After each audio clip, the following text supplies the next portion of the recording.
नमस्कार। नौतपा के चलते इस बार गर्मी काफ़ी भीषण पड़ रही है और जिस कारण पूरा जनजीवन अस्त-व्यस्त है। यहाँ तक कि 10 बजे के बाद तो बाहर निकलना भी काफ़ी मुश्किल हो जाता है।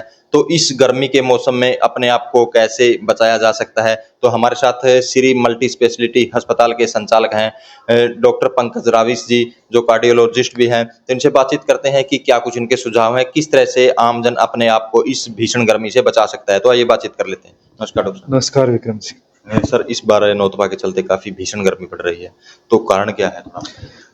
एक्चुअली विक्रम जी अगर कहें तो नॉर्मली ये मौसम एक गर्मी स्टार्ट होने का ही रहता है। जी। जून तक आते-आते जैसे बारिश के मौसम की वज़ह से थोड़ी-सी गर्मी का प्रभाव थोड़ा कम रहेगा। जी। तो लेकिन जो इस बार की जो गर्मी है नौतपा के हिसाब से बता रहे हैं कि पहले के कुछ मुकाबले ज़्यादा ही है। काफ़ी रिकॉर्ड ब्रेक कर रही है। 45, 47, 48 तक भी टेम्परेचर जा रहा है, जी। जो एक्चुअली में एक हीट स्ट्रोक का कारण बनती है। जी। तो अगर हम कहें पिछले 10 सालों में जितनी इस बार गर्मी पड़ रही है वो काफ़ी ज़्यादा है। जी। तो एक तरीके से एक हीट वेव ही कहेंगे इस चीज़ को। जी, बिल्कुल। तो सर जैसे इतनी भीषण गर्मी पड़ रही है, तो कैसे अपने आप को बचाव रखें आम जनमानस, बच्चे, बुजुर्ग, महिलाएँ? इस टाइम पे विक्रम जी मेरी सभी को एक ही सलाह रहेगी। एक तो जो इसका ड्यूरेशन रहता है वो मैक्सिमम रहता है सुबह के 10 से 11 बजे से लेके शाम के 3 से 4 बजे तक। जी। उस टाइम जो अपना जो सन होता है एक पीक पे रहता है तो उसकी डायरेक्ट रेज़ आते हैं तो गर्मी और लू कह सकते हैं वो उस टाइम सबसे ज़्यादा होती है। जी। उस टाइम पे जितनी कोशिश होगी घर पे ही रहें। जी।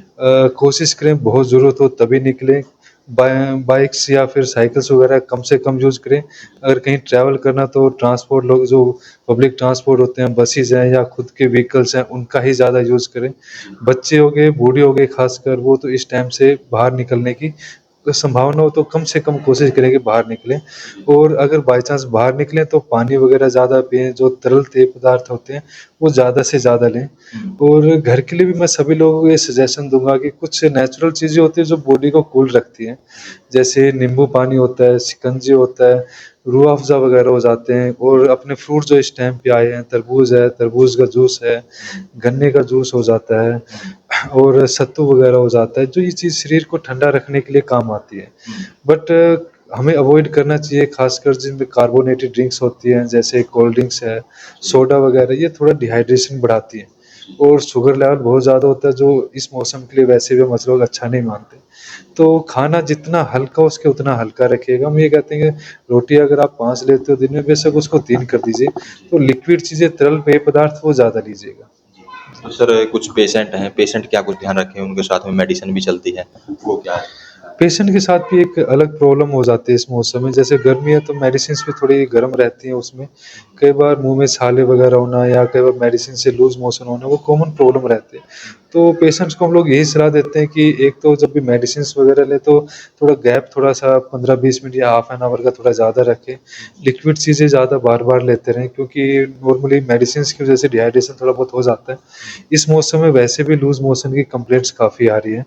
तो ऐसे पेशेंट्स को ओआरएस वगैरह भी रूटीन में लेते रहना चाहिए। लस्सी वगैरह यूज़ कर सकते हैं जिनको अगर कोई घुटने की ज़्यादा प्रॉब्लम नहीं हो, यूरिक एसिड की नहीं हो, तो वो लोग लस्सी वगैरह हो जाती हैं, थोड़ा जूस वगैरह हो जाते हैं, वो रूटीन में ले सकते हैं। तो सर इस समय अगर बात करें तो जिन्होंने बाहर निकलना है, वो क्या कुछ सावधानियाँ बरतें? वो कपड़ा वगैरह यूज़ कर सकते हैं या कैप वगैरह यूज़ कर सकते हैं। अपने साथ में एक कपड़ा ज़रूर रखें जो पानी को गीला करके मुँह साफ करते रहें उससे हीट स्ट्रोक से थोड़ा-सा बचा जा सकता है। मतलब पानी ज़्यादा से ज़्यादा जी, जी, वही एक तरीका होता है हीट स्ट्रोक से बचने का। हीट स्ट्रोक का सबसे एक कॉमन सिम्पटम होता है बहुत तेज़ बुखार आता है इसके अंदर। पेशेंट का 103 से 104 कई बार 105 से 106 तक भी टेम्परेचर एकदम ही सडनली राइज़ होता है। पेशेंट कई बार सीज़र वगैरह, दौरे वगैरह में चला जाता है या कई बार कोमा में चला जाता है।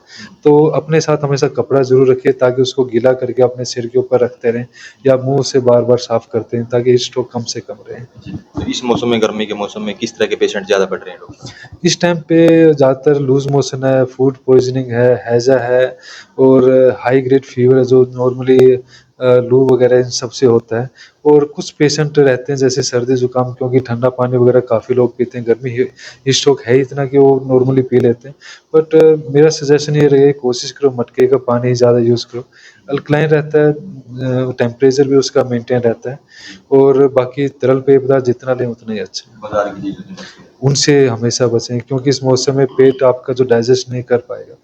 तली चिकनाई चीज़ होती है, फ्राइड चीज़ें होती है, इस टाइम पे लूज़ मोशन का ही कारण बनती है। डॉक्टर साहब सबसे ज़्यादा दिक्कत छोटे बच्चों को होती है, जो 1 मंथ, 2 मंथ या 1 साल तक, तो उनको क्या सजेशन दोगे? क्या कुछ पिलाना चाहिए? जो बच्चे रहते हैं नॉर्मली 6 मंथ तक तो हम ये सजेशन देते हैं कि मदर फीड के अलावा कुछ ना लें। तो मदर अपने जो फीड का वो अच्छे से ध्यान रखें, क्योंकि जितना वो खाने का ध्यान रखेंगे, अपने तरल चीज़ें ज़्यादा लेंगे, जितना वो रखेंगे तो उस हिसाब से उनके लिए बेहतर है।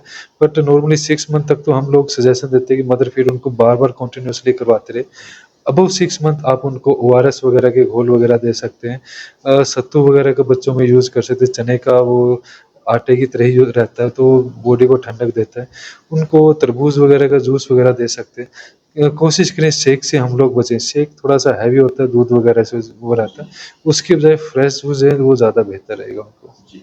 तो ये थे हमारे साथ डॉक्टर पंकज राविस जी, जिन्होंने महत्वपूर्ण जानकारी दी है कि इस गर्मी जो भीषण गर्मी इस समय पड़ रही है, उनसे कैसे अपने आप को बचा जा सकता है। तो इस वीडियो को ज़्यादा से ज़्यादा शेयर करें, लाइक करें, कमेंट करें ताकि ज़्यादा से ज़्यादा लोगों तक ये मैसेज पहुँच सके।